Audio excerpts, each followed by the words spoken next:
Conversations with Tyler is produced by the Mercatus Center at George Mason University, bridging the gap between academic ideas and real-world problems.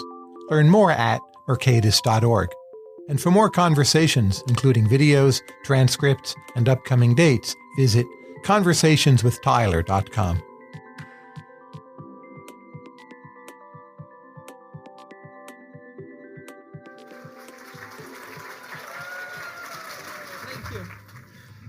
Martina, we are greatly honored to have you here today. You have won Wimbledon 9 times, I believe. Yep. And more astonishing yet, there are, I believe, 80 different events where you have won both the singles and the doubles of the same event. Yes. 80 times. They just gave $1 million bonus last week in Indian Wells if a player could win both singles and doubles. They didn't do that in my day, unfortunately. If we were to take your achievements and rather than framing them as sports achievements and athletic, which of course they were, but to think of them in terms of both education, self-education, and management, how would you describe the approach that took you, by the early 80s to really being a completely dominant player? You were a contender, and then you became completely dominant, say, by 1981. How did you do that, and what can you teach us about that process? Well, I didn't graduate from high school, so I'm having a hard time understanding your question. I'm just kidding. I left my country before I was able to graduate. No, I think what happened was a kind of a seminal moment. I was friends with Nancy Lieberman, who is a basketball player, Hall of Famer. And that spring, she traveled with me, and I had a bad spring. I lost semifinals at the French Open. I lost semifinals, both lead-up tournaments to Wimbledon and at Wimbledon. And I always said I would play till I'm 30 and then see. And she said, your time's running out, and you could work a lot harder. I'm like, what are you talking about? I thought I worked pretty hard, but I didn't have a coach for 6 years after I defected. My dad was my coach. Now I didn't have a coach. I thought I worked hard enough, but then she introduced me to running suicides on the basketball court. Why did she register with you in a way earlier people hadn't? Athlete. Fellow athlete, very capable athlete. And she just said, you're wasting your time. You have so much more talent than what you're putting out there. And I just didn't know any better. And so we started training that summer. Then I knew a guy who was also a nutritionist. Then he helped me tailor my diet. It wasn't to lose weight, but just to have better quality food coming in. And because I weighed the same since about 77, 147 pounds. So I didn't lose any weight, but I put on some muscle and lost some body fat. And most of all, got a coach. Dr. Renee Richards started coaching me. I was doing it on my own. And everybody that lived here or other players, they would have a coach in their hometown. Chris Evert had her father. Did not travel, but when she goes home, she would have a coach. I would go home and I was alone. I was, in fact, just last week in Indian Wells, I saw a guy that I used to practice with every day when I was practicing in Dallas. I did not have a coach. So it just didn't occur to me to get a full-time coach. And Renee, just by accident, we started practicing together at the U.S. Open. And building the team, it's sometimes been called Team Navratilova. Yep. Did you do this self-consciously, or it's Not just something that evolved? Bit by bit, each piece seemed to work. Totally. And then at the end, did you realize what you had done, or what was the process ex post of looking back and reconstructing? Well, I just wanted to leave no stone unturned, really. So the coach obviously was technique and tactics, and the physical part was training, working very hard. I'll give you my typical day in a minute, and then the eating was so that I could train hard and not get injured. So it all came together, and the typical day then when I really was humming was 4 hours of tennis, like 10 to 2, 2 hours of drills, and maybe 2 hours of sets. Then I would do some running drills on the court for 15, 20 minutes, sprints, that if I did them now, I wouldn't be able to walk the next day. 15 to 30 second sprinting drills. And then we would eat lunch. Then I would go either play basketball full court 2-on-2 for an hour and a half, or little man, big man, it's 2-on-1. I don't know, those people that play basketball, you just run. Which were you? You just run. Well, it switches. Whoever has the ball is the little man. Whoever has the ball is 1 against 2. And then you play little man, the person plays defense, and then the big man plays center. So it's not 2-on-1, it's 1 against 1 and then 1. And then whoever gets the ball goes the other way. So it's run. And then I would lift weights. and have dinner either before lifting weights or after. So it was full day of training. What about 9 a.m. to 10 a.m.? That was breakfast. Yeah, and if I didn't play basketball, we'd go on the track and run some days 10 100-meter sprints or 20, 60-yard sprints. I would do 4 quarters. That was my least favorite. Yeah, it was. I trained hard. I worked harder than I needed to, I think, but it worked. So you've done other things in life. You've been very interested in woodworking. I've read that you learned Swahili. You have a pilot's license. You wrote 3 detective novels, played on a hockey team. You're now, I think, having a role in raising 2 children. I mean, have you used a training regime for all of those? Do you now think about getting things done this way? Well, the positive attitude helps with tennis. You have to be very positive and have a very short memory, long memory for the good stuff and short memory for the bad stuff. So because you have to play a point, then in 20 seconds you got to get ready for the next point. So you got to analyze what happened and try to do it better, etc. But raising 2 kids is challenging. I must say, whatever training I've done is not enough.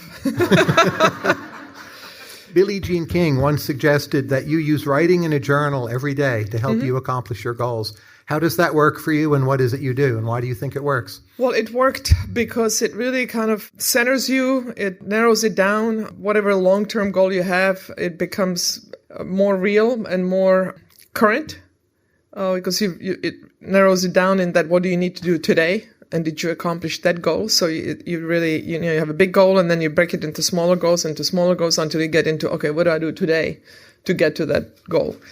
And then you keep track. It's easier to keep track. It's always good to keep track, whether you're playing points, keeping track that way, or just measure your progress or maybe regress some days. And I would rate myself on a physical level, emotional and mental, how I did today on a scale of 1 to 10. And some days were 10, some days were 7, some days were 3s. Try to be honest with yourself. Be honest, but also be nice to yourself. And you see that with most champions, they're perfectionists, and you beat yourself up too much. And so I preach and I try to strive for excellence rather than perfection. Because perfection if you strive for excellence, perfection may happen. But it's good enough to be excellent. Yeah, that's good enough. You don't need to be perfect because perfection is kind of just happens by accident. John McEnroe once reported that Bjorn Borg said that to him, I quote, "Number 1 is the only thing that matters." That doesn't seem to quite be your attitude, but how do you think of your motivation in terms of the goal? Well, I wanted to be number 1. I've said that when I was 20 years old. I said since I was 8 or 9 years old, I wanted to win Wimbledon. But at that point, you don't know how big the world is and what that all means. But that was the goal. And I just put it out on the line. And what was the question? I forgot what Bjorn Borg saying number 1 is the only thing that matters. He may have been exaggerating himself, but do you ever feel you have that attitude that anything short of number 1 is a kind of failure? Not at all. Not at all. The only failure is to not try. So for me, it was always giving my best, whatever it was that I was doing, whether it was riding the bicycle around my garden and trying to go as fast as I can and timing myself. I got my first watch was a stopwatch when I was in 3rd grade. So I was always timing myself and I would try to go faster. So I would kind of pack up, do a little turn so I could make the turn faster. So I could go faster 3 times around. Competing with myself. My competition was always with myself. I always said I would rather play well and lose than play lousy and win. Because if I play lousy and won, that just meant my opponent was really lousy. So I'd rather be pushed. Yeah, and so that's why I really enjoy the competition against the best players, because that's when you have to put it on the line and play your best. Anything less won't be good enough. The number 1 kind of happened, but and that's another line that I use. Everybody has that goal. I mean, most players that play on the tour, they want to be number 1. They want to win a major, but only one person can be number 1. So does that make everybody else a failure? No, they're trying their hardest, and if you try your best and the best that you can do, which we have the ranking, obviously it doesn't lie. This is exactly where you stand. You could be 45 in the world or 5 in the world or number 1. If you try your best and your best ranking ever was number 10, then that's as, the other 9 players were better. But if the other 9 people weren't alive, you'd be number 1.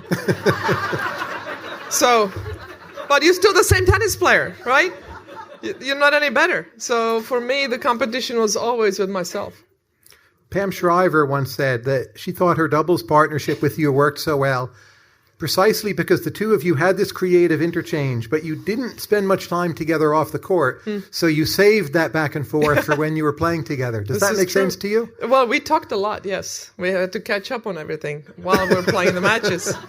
Nowadays, they all talk strategy. We like, okay, I serve wide, but, what do you want to do for dinner? Or where did you go last night? And where is your couch sitting? And we were visiting. Can you believe that guy over there? He's not even watching us. Whatever. We were just talking. We were just talking smack, and we had fun. A few questions about women's tennis in particular.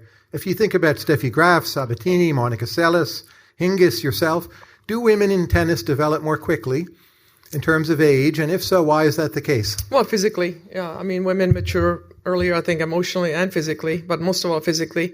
Nowadays, the game has gotten so much more physical. It's a little more tricky for people to play really great tennis at 14 or 15. And in the women's game, we instituted a age eligibility rule, so you cannot play a full time. You cannot play as many tournaments as you want until you're 18. There's a limit to how many tournaments you can play at 14, at 15, etc. It goes up. And the biggest reason for that was we had too many injuries and too many people getting burned out because the parents had these big eyes for their kids and they're pulling kids out of school too soon and doing training and burning out physically or emotionally before they even get on the tour. Or if they get on the tour, then the injuries come. Too many people pulling out. But I think some of it is also they don't make them like they used to. Yeah. I mean, in the old days, seriously, I would come to a tournament and it's so default. There was a default. Somebody would default. I'm like, oh my God, is she okay? Is she in the hospital?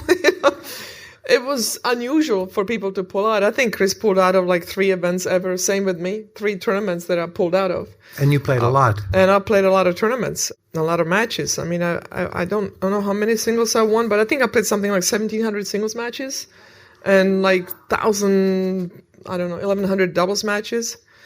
And what accounts for that change? Why are we moderns weaker, more complacent, however you might describe it? I mean, what's happened to us? Well, things are easier, there's no doubt, but also they're lasting longer because things are easier and better. The trainers, you have trainers now. When I came on the tour, I pulled a stomach muscle the very first tournament I played, and it took 2 months before I got well again.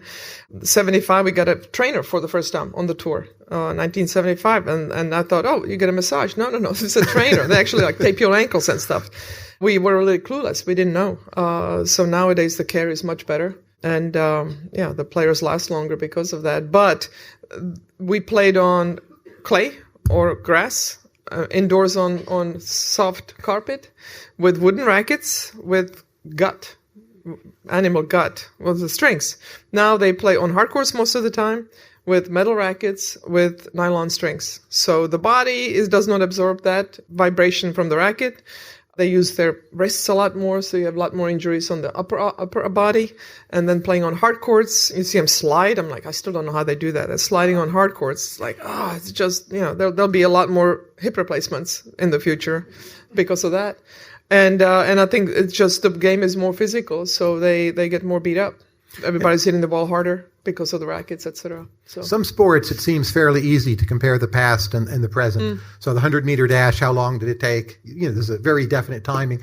If you're thinking about tennis players, the best of today, the best of an earlier age, Althea Gibson or Yvonne Goolagong, whoever it is you have in mind, do you think it's even a meaningful comparison, or do you have some definite view, like we were better, than they'll ever be, or they would take every set from us? How do you think about that problem? Me from 1990 would have beaten me from 1980, would have beaten me from 1973, because you get better as you play.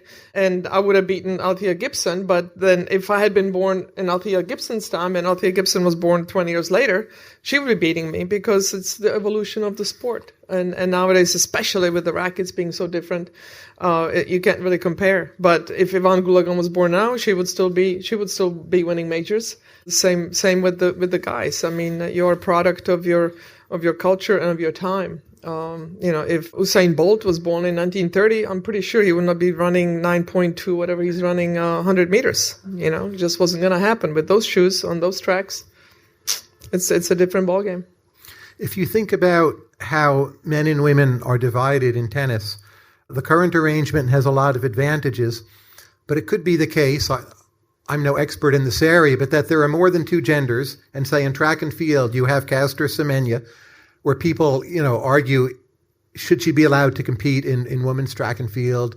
There's a lot of measurement that goes on. Arguably, it's somewhat intrusive or just distasteful. And how should we think about this problem and structure the rules going forward to have the best available arrangement? You just try to take it case by case and make it as fair as possible for everybody involved. So I'm not a doctor, so I can't really... It's hard to pin that one, but you just try to make it fair. And there's not any particular rule, because if you go by that, then, some guy may have a lot more testosterone than another guy. And then what, is he banned because he has too much? Where do you put the limits? Who decides where the limits are? So you just take it case by case and try to be as fair as make it a level playing field. I mean, with me, they were saying I have an advantage because I'm gay. It's like somehow, a gay player hits the ball better than a straight player. I don't know. Still trying to figure that one out. Issues of pay equity. As you know, Australian, US, French Opens, Wimbledon, Indian Wells, Miami, male and female prizes are the same at the top. At many other tournaments, male winners tend to receive quite a bit more than female winners. Is this, in your view, fair? Should it be changed? And if so, how should we change it? Well, we are changing it a little bit at a time, but still those tournaments are separate. So the men, still most corporations run by men, owned by men, and they're much more likely to give the money to the men than the women. Whether it's a bank or whatever the sponsor is, men have a much easier time getting the sponsorship money, and don't have to prove it. The women have to prove themselves, which is why most of the sponsors that have been involved in women's sport, women's tennis, have stayed around a lot longer, because we have to make sure that the money is judged correct, that economically it makes sense. I mean, the NFL, how many false starts were there for the NFL, NBA, all of that? You have one false start in the women's league and say, the women can't make it. But the guys, they keep throwing money at them.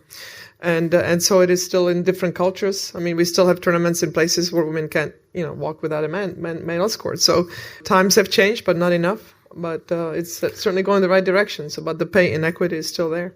Male and female tennis announcers, should they be paid the same? Yeah, I'm trending on Twitter today. My claim to fame. Yeah, you try to pay people equal amount for equal work, equal contribution, and equal level of expertise and championship quality you want to assign to that. But so there's this hoo-ha right now about me getting a lot less paid for the same work as John McEnroe at Wimbledon, which the BBC is a publicly owned corporation, but they would not divulge what people are making. Finally, they had to last year say how much people are making. Only people that are making £150,000 a year or more. Anybody less than that, you don't have to divulge. So a lot of the part-time people did not make the cut, but John McEnroe did make the cut. He gets at least £150,000 for Wimbledon, while I was getting paid about £13,000 for less work, yes, but about maybe 1/3. But it's because I couldn't get any more. I wanted to work more, but we were getting all kinds of excuses why I couldn't get more, or other women weren't getting paid as much as the men. I knew I was getting paid less, but I didn't know how much less. And then when I found out, when this report was made public, it's like, okay, now this is not just percentage. This is a multiplier. There's a program that just went out tonight, actually, it's kind of the 60 Minutes in the UK called Panorama, and I did an interview there. So now there's a big to-do about it. And it's not between me and McEnroe. It's not about that. It's about women getting paid a lot less than men for a similar job. So, maybe it's because you get paid by the word, because I'm trying to keep my answers really succinct. So, just saying. Here's something Billie Jean King once said, and I'm not sure, but I think she was referring to both men's and women's tennis. Quote, "I think tennis is a sexy sport, and that is good. The players are young, with excellent bodies, clothed in relatively little. It offers the healthiest, most appealing presentation of sex I can imagine, and we in sport must acknowledge that and use it to our advantage. True or false?" She said that? It's in print. Doesn't sound like Billie. Well, I never heard her say that, but it is a sexy sport, but I don't think it's because of the way we dress. It's just because we're really capable of hitting that tennis ball and doing things on the court that most people and it's a cognitive endeavor most of all, right? And it also makes sense to play tennis in shorts or a shorter skirt rather than what Susan Longman used to have to put up with the long dresses, etc. I think the form follows function on the tennis clothing anyway. But there's nothing wrong with being sexy as long as it's not sexist, you know. Here's a question. Guys get paid more if they're good looking. They get more endorsements. Women, same thing. But then it becomes too disparate. Then that's when it becomes a problem. When you have to be sexy in order to be paid the same. The guy doesn't have to be sexy, right? I mean, look at the TV people, right? Here's a question from a reader. And I quote, in her autobiography, Martina observed that U.S. women, such as Chris Evert, had to conform to far more rigid gender stereotypes than Czech women like she did. Does Martina still believe that U.S. gender stereotypes are a lot more constricting and universally imposed in America today than in, say, Central Europe? Oh, that's a good question, but I said that a long time ago. That biography came out 30 years ago, so I really don't remember what all I said. Once in a while, I sign it and I look inside. I'm like, oh my God, I can't believe I said that. This is way too personal. But the one thing growing up in a communist country, perhaps the only good thing about it, was that it was okay to be a female athlete. Women were, or anything really. There were women doctors, professors, very common. Not in the political scene. There was always guys for some reason. But every other field, women were just as encouraged to go into that field as men. There was no, you want to study, be an electrician, you have to be a man. No. Or a professor, whatever. It all worked. So when somebody said doctor, you didn't assume it was a man. Whereas it was an assumption here. I still make that mistake myself. And so being an athlete, I was encouraged to be an athlete, and to do the best. It wasn't like, I had to be begging to be able to play tennis because, it's only for boys. So same with the clothing. Maybe we weren't dressing so sexy because there just wasn't anything sexy to be bought there. You just kind of went to the store and see what was available. But I think Chris was just conforming not because of any preconceived ideas, but she came from a good Catholic family and she wanted to please her parents. So it was more that than I think any American culture. It was actually more cultural within the family, how you grew up. At the top level, why has U.S. men's tennis collapsed? I don't think it's collapsed. I think we have 10. But the last Grand Slam winner, who is it? Yeah. Is it Andy Roddick? I'm not. A long time ago. I think it's Andy. We had a few in the finals, but right now there's new guys coming up. Opelka, who is like 6'10". He's huge and huge serve and a good big talent. Taylor Fritz had a good tournament last week in Indian Wells. I actually used to play against his mother, Kathy May. I think Jack Sock. I mean, he made the Masters. I mean, on a given day they can beat anybody, but to win a major that takes a lot. But it always goes in ebbs and flows and fluctuations. But I think the biggest thing is that the rest of the world caught up. It's not that we're bad. It's the rest of the world is better. It's a lot more international. Tennis is a lot more global, and the tennis ball doesn't know where you're from, does it? The NBA, the NFL, and Major League Baseball, they've all been revolutionized by analytics and statistics. But tennis so far, not that much, as far as I can tell. You may know better.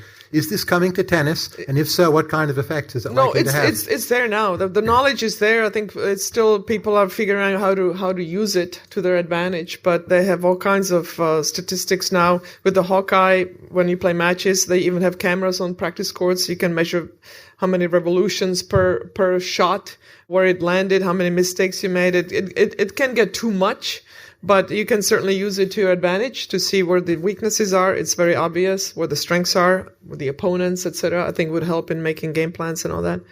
But ultimately, you can analyze all you want, but ultimately you just got to hit the damn ball and hit it well. Are the rules of tennis flawed in some way? Are games too long or competitions too long or too short? Is there too much or too little regulation of string and racket technology? Would you change the scoring system? Can you improve on what we have? That's a lot of questions. Other than the pay.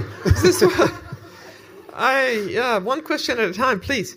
The regulations, absolutely. The rackets have taken over the sport and the strings. The strings, when you put them on a microscope, they have these little teeth, so they bite the ball, so you can put a lot more spin on the ball, which makes it a lot easier to hit it. The rackets, the sweet spot used to be about this big. Now it's like this big. As long as you don't hit the frame, you're good to go. So it's very forgiving. And so everybody hits a much better ball. And it's more difficult to come to the net because it's easier to dip the ball with the spin, etc. So the racket manufacturers have really changed the sport too much. In my mind, you don't see as much variety because of the equipment really favoring the baselines or the ground strokes over volleys. And top players today, they don't have to be as smart as in your time? I don't know. I haven't measured But it their sounds IQ. like more strength oriented. Yes, it is. Less cognitive. Yeah, it can be. You can get by with less sort of lower tennis IQ. You know, if you can power past people, you don't have to hit around them. You go through them. Yeah, the rackets are more forgiving. It's like having much more horsepower. You know, you just stem on the gas and off you go. So technique is not as prevalent and tactics. Although now you find different parts of the court because of the strings, also because of the rackets, which makes it different. So it's just different. It's not necessarily better or worse, but I think less variety, and that's what I'm missing. But yeah, mixed doubles also seems less popular, right? And is that another example of declining interest in IQ? Well, I think there's so much more money in singles and so much interest in singles. Fewer players play singles and doubles. Also, because you win one major and your life is made. Mm-hmm. So you don't concentrate so much on. You don't want to make anything hamper that possibility. So people play less. I've played singles, doubles, and mixed in a whole bunch of times. In fact, I probably played too much in my 30s. I should have played less. But I didn't know any better, and I liked playing mixed. Maybe that's one of my other big accomplishments. I won the triple at the US Open. I was 31. I won singles, doubles, and mixed. One year at Wimbledon, 86, it rained so much that I only played 2 matches in the first week because it rained, 2 singles. And then I played 17 matches the second week because I got to the finals of all 3. So I played 2 or 3 matches every single day. And then the last one, we lost the doubles. Pam and I lost the doubles. We hadn't lost a match in 2 years. We lost the finals. I won the singles. And then Sunday, after winning the singles and winning and losing doubles final, I played 3. We were in the quarterfinals on the mixed doubles on Sunday. I was on the court for 6 hours because there was no tiebreak in the third set. I won the first match in 3 sets. Then we played again semifinals in 3 sets. I think it was 23-21 in the third. And then the final was 3 sets as well. So, yeah, I was tired that day. That's why people don't play, because it just takes too much energy. The game is more physical, and they don't want to hamper anything. But I like playing tennis so much that I couldn't see not playing doubles. If somehow tennis didn't exist, or you couldn't have been a tennis player, but ended up in this country at a young enough age, what do you think would have been your career? Well, if sports or anything else but tennis. It can be anything hockey, it can be woodworking. I play hockey. Woodworking, no, that would not have been, I don't think that would have made that much money, but but I did woodworking. I still have 10 fingers. See, I did pretty well. Made a couple tables. I think I wanted to be an architect or a builder. Mm-hmm. I think that's why I got into woodworking, wanted to create. And if it was a sport, either a skier or a race car driver. I like speed. If you look back on your whole career, your whole life, what question do you most frequently ask yourself that you would be willing to share with us? Well, recently, I've been married now for 3 years. Been with Julia almost 10 years, and her 2 daughters are 16 and 12. And the question I ask myself most often these days is, what can I say to them so that they will actually put the dishes in the dishwasher rather than just leave them in the sink? I have not solved that riddle. I don't know. It's, take away the iPhone. No, that doesn't work. Driving privileges. No, I don't know. I've run out. Being nice, give money. I did that too. I paid them. That didn't work either. Anybody, any suggestions? I mean, and the dishwasher is here and the sink is here. It's not like it's a long trip, I come from a home where we didn't have hot water till I was about 12 years old. We had to heat up the water to wash the dishes, and we had to heat up the big thing to take a bath once a week. That's all you had. You had to heat up the water to wash the dishes. And my mom washed the dishes and I dried them every night. Some questions about gay rights. Yeah. How can we incentivize other celebrities, athletes to come out of the closet more? Because there's been a huge positive external benefit from what you've done. Many, many people's lives are much better off and freer and have more dignity. But it seems highly likely there are many more gay people in sports who are unwilling to come out of the closet, even now. Didn't you see the Olympics and Adam Rippon? The Olympics, but Major League sports, it's quite rare. It depends on what sport you're in, because it's almost like if you're a figure skater, you have to prove that you're straight, if you're a man. And if you're a softball player as a woman, you have to prove that you're straight. It depends on the sport, but it's difficult in team sports because if the coach is in any shape homophobic, you don't get to play. You don't get to compete. There was a I forget her name now. She played for Penn State. Coach, anybody can help me? She was a coach there, Renee Portland. She openly said, "I will not allow a lesbian on my team." This is back in the 80s. And would proudly proclaim to her parents that there are no lesbians on the team when she was recruiting her players. So, do you come out? You don't get to play. So, it's difficult in team sports or professional sports, same thing. You would get blackballed by the league if you do the unpopular thing. It's okay now. It's better. Say you're starting in the NBA, you're a good player, you have a proven record. Very few people in that position have come out. Do you think it's about endorsements or commercial factors or fandom? It's because they're not going to bench you the minute after you say. It's privacy. It's your teammates. Some may know, some may not. I mean, I know, professional team sports. There's definitely a lot of players out there that their teammates know, but it's still a taboo. And it's uncomfortable, and it attracts attention in a way that these macho sports don't want. Even on the tennis tour, I was lucky that I could come out because I knew I could still play tennis no matter what happened in endorsements. I didn't care. I lost a lot of money, but I just wanted to play tennis and be true to myself.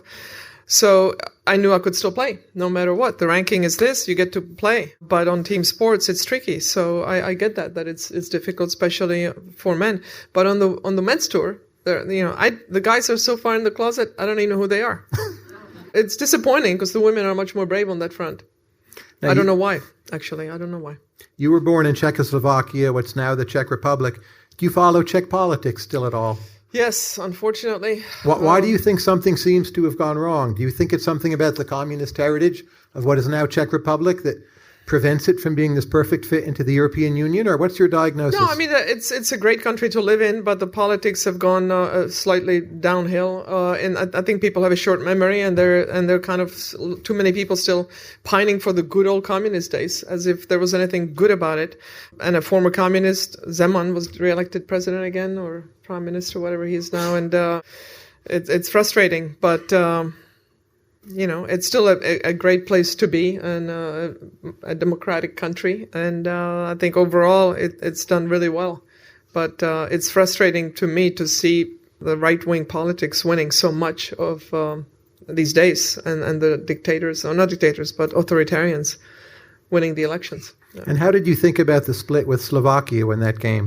I think they would rather take it back if they could, but it was peaceful. It was done nicely. Nobody died. There was no violence at all. It was just people voted for it, and that was that. And it's a shame, but that's what happened. And say Czech writers, Milan Kundera or Hasek, do you still read them, identify with them, follow them, or are you just fully in an American life but with a Czech background? Well, I'm both. I feel very much at home here. I'm a total American, but I still feel at home when I go to Czech Republic. My sister lives there. It's where I grew up. The town is the same. There's still no traffic lights there. It hasn't changed. And so I feel very, very much at home at both places. I must say, if Czechs play Americans in hockey, I root for the Czechs. I don't know. Ashamed to say that, but maybe it's still also kind of rooting for the underdog, the smaller country. I mean, we're a country of, I think, like 10, 12 million people. There's Yvonne Lendl, Martina Hingis' mother, yourself, all from Czech Republic. Why so much tennis talent from your country? That was about the only sport we could play there. No, I mean, for me, it was the possibility, the availability of playing, because we had a club in my hometown, and I had the opportunity, and I had good coaching, and it was a sport that I loved. Tennis. Yvonne Lendl was from a tennis family. Martina, tennis family. It was kind of passed generation to generation, and also the club scene is very healthy. The Czechs are pretty athletic anyway and active, but most of all the clubs are set up where you walk to the club in your hometown. It's very safe, so you walk and you can stay there all day on the weekend or after school. You go straight to tennis and play, and then you come home before dark. And it's just a nice scene. It's cheap, so you don't have to be wealthy to make it. You have good coaching and people to play with. So. I played against older people. Whatever my level was, I played against those people. It wasn't, I only played against girls my age. I played whoever I could compete against. And that breeds, I think, good players. In your memoir, you wrote the following, and I quote, "Charlottesville reminded me of my part of Czechoslovakia," unquote. Please explain. You mean last summer, Charlottesville? No. Oh, living in Charlottesville. Living in Charlottesville. Well, it's the Blue Ridge Mountains. It's the same climate and same countryside. Very similar to where I grew up, and comfortable. Emotionally, what was it like to regain your Czech citizenship? I waited for that. I don't know why I waited. You had to get so much paperwork done, and I finally get it organized, and I send it, and I don't get anything back, and I finally call. They didn't get the paperwork. I'm like, I have to start over again. So like 2 years later, I finally got to it, and it happened that I got it after Obama became president, not under George W. Bush, and people were saying I did it on purpose because I didn't want to be an American anymore because of George W. Bush. It had nothing to do with it. I just wasn't organized enough to get all the paperwork done. So I have 2 passports, and I it's nice to feel like you belong to both countries. Because when I defected, the reason I defected is because you couldn't get visa unless the government allowed you to get visa. So they wouldn't let me play the U.S. Open, so I defected. And then for 6 years I was stateless. I had a thing that said re-entry permit. It looked like a passport, but it says re-entry permit. And I had to get visa every single place I went. And when you're filling out the paperwork, it says country of citizenship. I had to put stateless. Finally, in 1981, when I got my citizenship, USA. And I got my passport. The next day I'm flying to Europe, and they said, "Do you have a passport?" I'm like, "Do I have a passport?" I still remember that moment. I was so proud. And now I have 2 passports, so it's very cool. What was your biggest shock when you came here as a defector? Well, I came here in 73. Right. And then I defected in 75. So when I first came here in 73? Yes.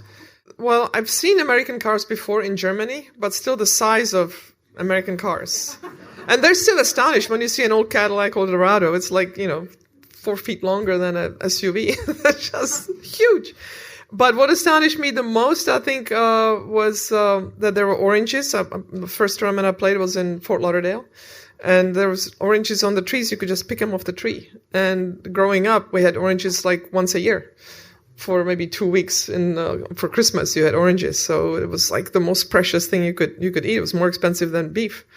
And here you could just pick it off the tree. And I picked up a coconut. It took me about 3 hours to get inside it. But I ate the inside of a coconut. And the size of ham on a sandwich, because growing up again, pork was very expensive. So you had bread and maybe 1 slice of ham. So I would eat around it. So I got a big chunk of ham on the last bite. And here you get a ham sandwich, and it's like 2 pieces of bread and this much ham. It was like, oh my God, this is amazing. $2.50 for a ham sandwich. Still remember it. For me, that was astonishing. Grocery stores, astonishing. Mm-hmm. What bugged you the most, the early years? Bothered me the most? Yeah. Probably not being able to talk to my family. But about this country. About Obviously, this country? you miss Trent's family. But about America. Nothing. Then nothing. I mean, things were great. Let's see. Well, it was Watergate, which I'm like, where is this place? Watergate was the big thing, 73. I did not understand that. But politics seemed to be very reasonable. People were, nice and welcoming. When I defected, I was welcomed with open arms in Texas. And I had everything. So back then, nothing. What was it like to go skiing with Donald Trump? Well, his wife was a lot faster skier than he was. I knew Ivana before she even met Donald Trump, because she was Czech and she was a friend of a good Czech friend of mine. So I met her in New York back in the 70s, and I skied with him a couple of times in Aspen, and knew the family. Played tennis with him ever? No. No. Have you seen? That is a classic photo of him hitting a forehand volley. Oh, it's a thing of beauty. Now, in Like, some way, really? You wear those shorts? Okay. in some ways, you've been critical of the Trump presidency. Some ways? In some ways. If you think about structurally, how did America get into its current problems? What's your explanation? Facebook, Cambridge Analytica, bots. I mean, it was a perfect storm, or a horrible storm for Clinton. There's no doubt about that. Everything that could have gone wrong went wrong. Still, you thought somehow, but again, we knew about the Electoral College. I think that system needs to be looked at. It's not working. If I lived in Hawaii, I would be really pissed because my vote doesn't count, because by then the election's decided. It should really be one person, one vote, regardless of where you live. I don't know why geography makes a difference. I'm for state rights up to a point, because if you do something here, you're okay, and if you do the same thing here, you're a criminal. I just don't get that. How can it be so disparate, so different from state to state, particularly now with legal marijuana, etc., or crossing state lines with liquor in your car? It's like, it just doesn't make sense. I'm not an authoritarian at all, obviously, but I think the federal government needs to be more responsible for what's going on in our country. There's too many things that are unfair in this country. It could be so much better. But how did it all happen? I think you see the statistics and you get frustrated because it doesn't make any sense for so many women still to be voting that way. People just don't pay enough attention to facts. Yeah. If I talk to a lot of Eastern European or communist emigres, Garry Kasparov, Masha Gessen, I get the sense that they view what's happening in America now through the lens of their history and a kind of history of fascism and authoritarianism. Yeah. I was born in the United States. When I look at what's happening now, I tend to view it more as recreating a version of late 19th century politics where things are very partisan and wild and leaders make different kinds of irresponsible decisions or have strange rhetoric by, say, the standards of the 80s or the 90s. How convinced are you that the kind of Eastern European authoritarian lens is the right way to think about what's happening in America today? Well, because that's how Trump got elected. Yeah, I mean, it is very, very similar to that. I don't understand this fear. We're supposed to be land of the free, yes, brave. But fear is what drives people to make these decisions. And I had therapy a long time ago, and the therapist said, you don't ever make decisions based in fear because you make wrong decisions. But that's how people are voting, based on fear so much. And I don't know what we're afraid of, because nothing bad has really happened in this country since the Civil War. You really think about it, Pearl Harbor, yes, horrible, awful. But compare that to what went on in China, communist countries, whatever. Of course, all the wars in Europe, the World War I, World War II, Korean War. Compare that to that, and there's no comparison. We have not really been touched, yet we're so scared here. And of what? I don't understand that. It's like this manufactured fear, and then people are just blind, and they make these decisions on emotions rather than rational thinking. What's your ideal trip to Africa? Describe that for us and why it appeals to you. Well, I spent a lot of time in Kenya and also been in Tanzania, Ngorongoro Crater, and have traveled all around Kenya. So yeah, just anywhere, just drive, just take a car and drive. And that's actually why I learned to fly, because it's, well, maybe not drive. It's safer to fly in Kenya than to drive. The roads are pretty bad, but yeah, it's magic. Anybody that wants to go to Africa, do it. Don't think about it. It's amazing. The people are fantastic, and the animals, it's just magic. 2 final questions. First, I'm going back in time. Yeah. What can you share with us about what you're planning on doing next with your energy, your organizational, managerial, and educational abilities? Plus your athleticism. Well, maybe get a GED. I'm helping my kids with their homework. I think I could pass, but I don't know. No, seriously, I do a lot of speaking. I do speeches around the world on women's issues, LGBT. Still being an activist. I'm going to march on Saturday in Miami. Yeah. I can't come to Washington, but I'll be marching in Miami. Actually, we live about 10 minutes from Parkland, so it really hit home. As my daughter was, her friends were wondering whether, their friends were impacted. Of course, everybody was impacted, but if people got hurt. So yeah, I think just keep being an activist, keep speaking out for the right things. I always been a proponent of for the little guy. Always was defending the little kid against the bullies, and so I'll keep doing that because that's just who I am. Can't help it. And final question before we get to audience Q&A, to the extent you are still optimistic about the United States, absolutely. What is it that most makes you optimistic? Our institutions, but I think the people are waking up. I think we kind of slid into complacency and being comfortable, almost lazy. It's like nothing bad is going to happen, but little by little, that frog is going to get boiled in that water. And I think a lot of people are starting to jump out of the water now. So I think people are waking up and getting involved, and most of all, the young ones. And I think, again, maybe Parkland may be the tipping point in a for a horrible reason, but in a good way now, that the young kids are realizing that we don't want the old people to decide what our lives will look like 20 years from now or 30 years from now, or what they look like now, actually. So I think I'm optimistic because of the young ones. Martina, thank you very much.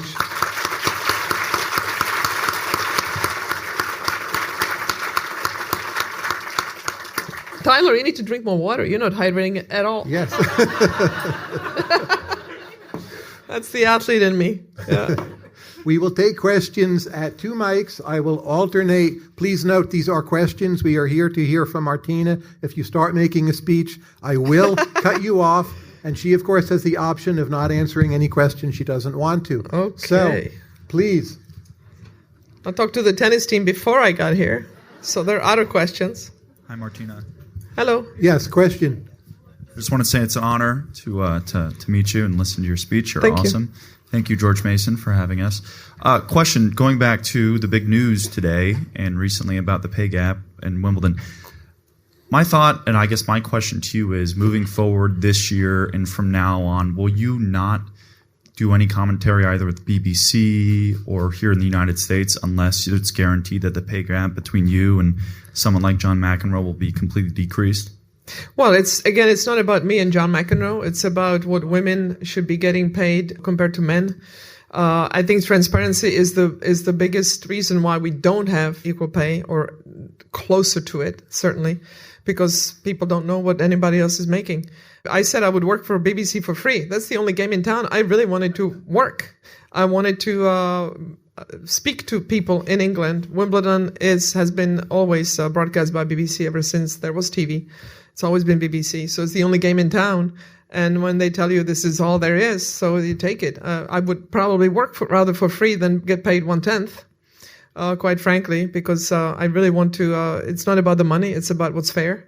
And I don't have that problem with Tennis Channel. I get, I don't have a problem there. I think they're very fair. Same with BT Sport. I also do some work with them.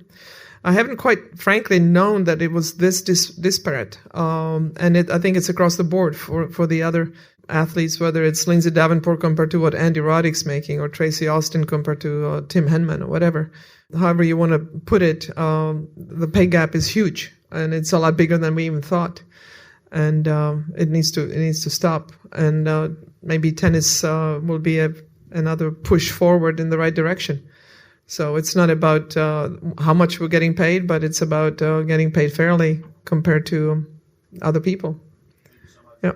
Next question. Over here. Yes. Hi, Martina. Hi. Thanks so much for coming. It's been a pleasure to hear your comments. Thank you.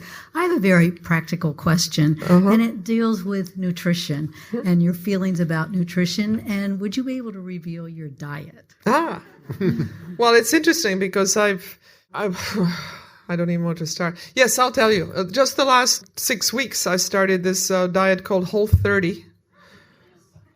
Because I was too used to having a drink every night, or two.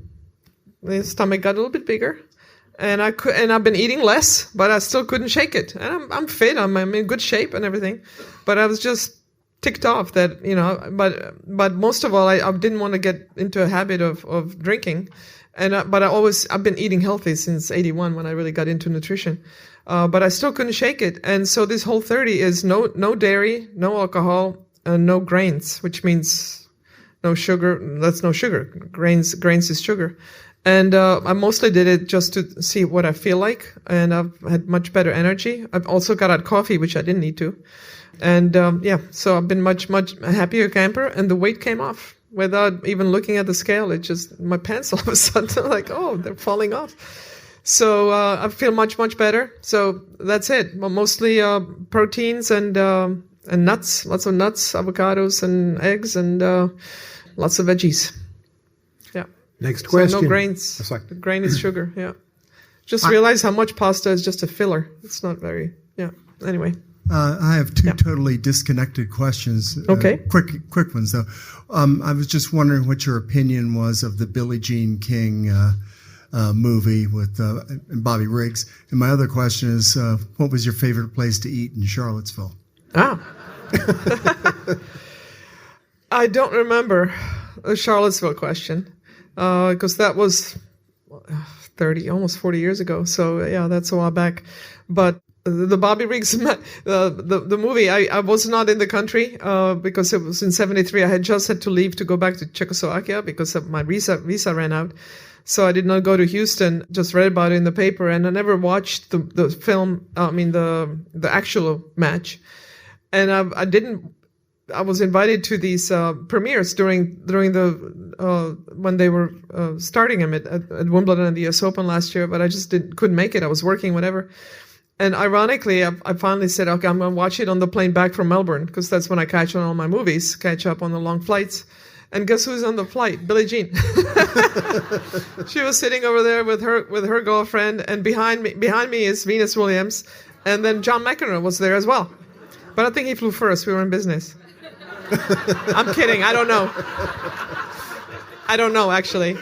But I didn't realize John was on the plane as well. And anyway, so I watched the movie. They took some liberties, but it was well done, very well done. I thought Emma and Steve Carell were fantastic. What's the best tennis movie, if I may interject? Your favorite tennis movie? Well, that one was good. Yeah, I think this one probably would have been the best, and also it had very much a social message. So yeah, and I think the tennis was the best in this one from the tennis movies that I've seen. Next question. I'm curious what trends you've seen in tennis double strategy over the last 10 years, what you see coming up. For example, it seems like players are clogging the middle a lot more now and kind of leaving open the shot up the line. The biggest thing in doubles is cover the middle. So, people cover the line too much, and you may get passed once or twice down the line, but you will get 15 balls go through the middle. You can always blame it on your partner, right? So was your shot. But if it's down your line, everybody's embarrassed because it's my line. So people guard the line with their life, and they leave the middle too open in regular doubles. Professional doubles, they're better at covering the middle. But it's more or less serve and volley. People are serving and staying back, again, because the rackets make it so much easier to hit those ground strokes. So you see longer rallies, some fun doubles. But I'll go for the old style serve and volley. But serve and volley still works if you do it well enough.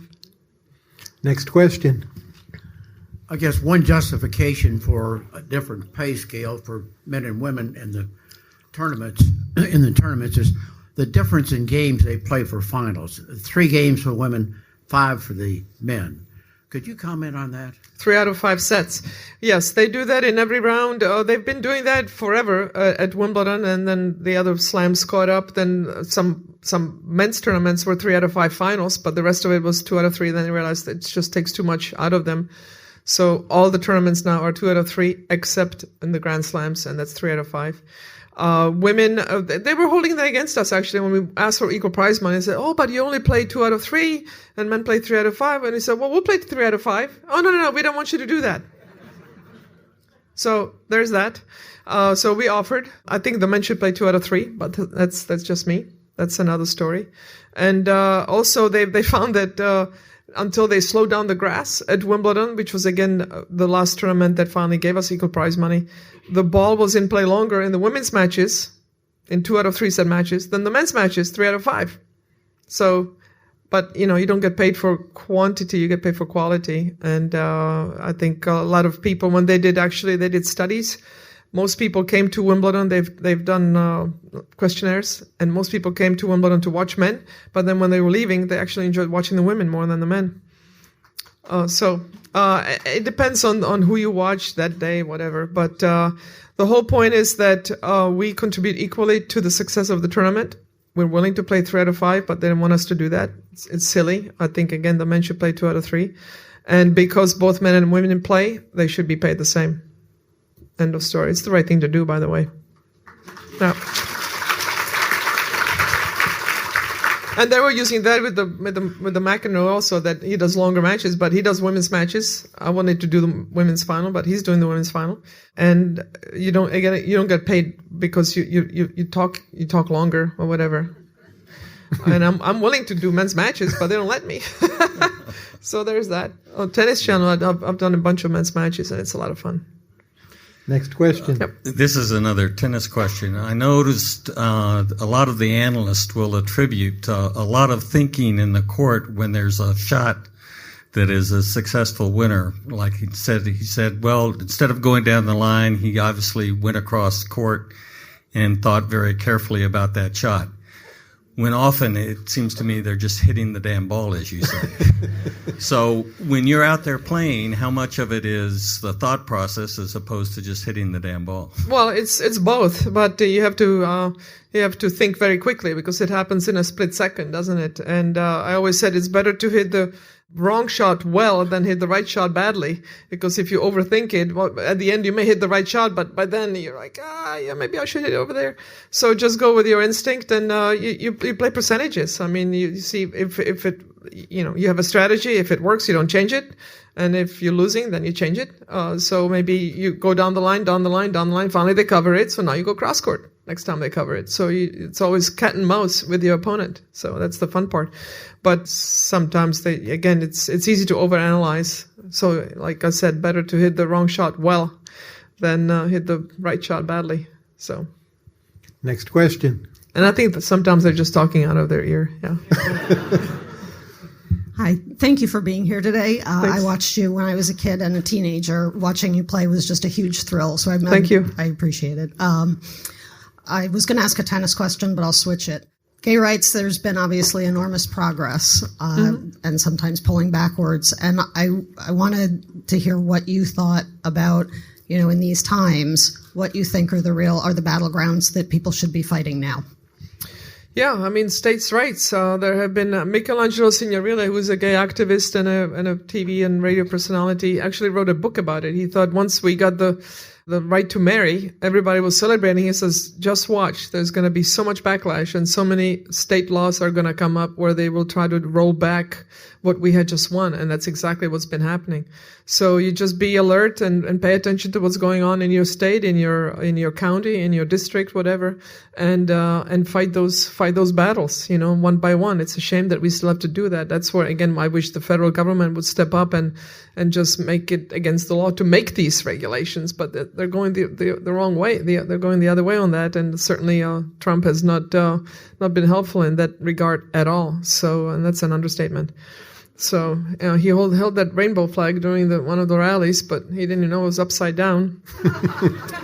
And he says, I'll be your biggest friend to the LGBT community. Yeah, if friends like that, you run the other way. So you just pay attention and and get involved on a local level, grassroots. Change comes from the grassroots, and it comes from the top down. It's much quicker for it to happen from the top down, but these days we have to do it from the bottom up. So just stay vigilant and stay involved. Next question. And vote. Thank you. Vote. My question is about basketball. And I met you and Nancy Lieberman at Old Dominion University up in the clubhouse level at a basketball game one time. So it was a thrill to meet you all then. But did you play basketball in Czechoslovakia? And when you came to the United States, and I'm thinking I did not. Okay, you did not. And so did you start when you met Nancy? Yes, Nancy taught me how to do a layup. Yes. I started from scratch. And what did you like about it? What was it? What did it do for you and for tennis? Fitness, obviously, it's a very similar movement, and just being on a team rather than by yourself. And it was a completely different sport. I also sprained my ankle a few times playing basketball, but the pluses were outweighing the possibility of minuses of getting hurt. And just loved the competition, and 2-on-2 or 3-on-3 full court. That was my favorite. You just run and play and shoot and go the other way. Then the combination of finesse. And also, I'm a kind of a bit of a mutt in that I shoot better. I shoot lefty, but I do better layup right-handed because it's like a toss on the serve. And I dribble better with my right hand, and I move better to my right, but I shoot left. So I was confusing for people. and because I was in good shape, I ran a lot. So they wanted me on my team because 2-on-2 or 3-on-3, it really pays off to be in good shape. But anyway, I love the sport. I think it's a great game. Next question. Okay, I have a quick question. Yeah. And I also watched you as a kid, and it's been great to listen to you today. And just one little side thing. I'm a high school coach around here for tennis. And I am thinking, after hearing your fitness regimen, that I've been a little too light on my kids. So my question is really quick, and it's personal, so you may not want to answer it. But your kids, do they play tennis? They don't love it. They play, but they don't love it, which is fine with me. My wife wanted them to be tennis players, and I had somebody else work with them. I worked with them sometimes, but they don't love it, and that's okay. The older one likes to sing. The younger one likes to dance, so that's okay. The younger one's walking around in ballet slippers on her tiptoes, and she can't wait for her ballet practice. So that's when when she asks me to play tennis twice a year, I play with her, but I don't push it. So physical fitness. If you don't get to the ball, you can't hit it so well. And when you get tired, then you start making bad decisions. And that goes for real life too, which is why it's always important to take good care of yourself, period. Next question. Hi, I came out in 1976 and cried when you did. Thank you. Thank you. Second factor is lifelong tennis fan. There's so much beauty in your serve and volley game. And I know that you're still playing some Legends matches, and there's such a dearth of high-quality video of you playing that I wish that we could encourage someone to get out there and film you, even now. No, it's better to go through the archives and find the old ones. Because I still serve and volley. It just takes me a while longer to get to the net. I saw kind of one mosey film. on down. No, I saw one film, and there's so much of your game you still have. Thank you. Well, the hands are still there. The eyes are still there, but the legs, yeah. But I don't practice it. I don't practice fast twitch. The fast twitch is gone because I just can't get myself fired up. But thank you. But yeah, it's a shame that they did not have so many matches were not captured. Nowadays, you can watch the players play just about every match they play, especially the top ones. It's always somewhere. Yeah, I come from the days where the VHS didn't even exist. First time I saw myself actually hit a ball in a video, I think I was like 16 years old. So I remember looking at photos of other players and flipping it so I could see what they look like left-handed. So I could compare myself, or I would mirror myself in the mirror so I could see what I look like right-handed and then compare it to the other players. Because you have an image, and being a lefty, I didn't see that. So, there's some stuff on YouTube I think you can catch enough, but the quality of the video is not that good. And watching Wimbledon on TV on our black and white grainy screen that was this big, you only knew that the ball was there because the players moved that way. You couldn't actually see the ball.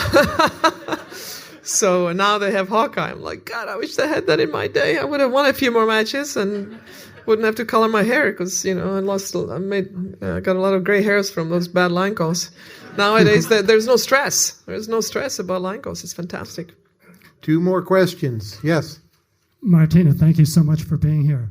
Thanks. What's the best advice anyone ever gave you about processing a poor performance after a match? Well, it goes back to what happened. just breaking down why I lost. Was it just a bad day, or did I not prepare properly? Something broke down technically. Was it tactics? Did I get tired? Did I not sleep well? So there's no great advice. It's just figuring out the problem and then figure a solution to it. Always staying in the solution. And this is what we're going to work on so that it doesn't happen again. Just try to minimize those possibilities and keep trying to get better. Yeah. Last question. What is your opinion of PEDs, performance-enhancing drugs, as far as drug testing in tennis and other professional sports? Well, I think they do a pretty good job in tennis. They even take blood sometimes, and that they don't just wait after the player is out of the tournament. So they test pretty rigorously, and they do out of competition testing as well. So you have to give them a schedule, and it's pretty intense. And I think for tennis, certainly there are drugs that would be helpful, but it's such a complex sport that a drug for example, for bicycling, it's all about endurance. It's very specific. For tennis, it's much more than just that. But there are certainly drugs that would be helpful, and they're trying to do their best. But usually, there are people that are still ahead of the game in that regard. But we try to do the best that we can. It can certainly be better, but if people really want to cheat, I think they can still do that. Unfortunately, Martina, thank I'm very you much very against it. Yeah, obviously. Anyway, thank you.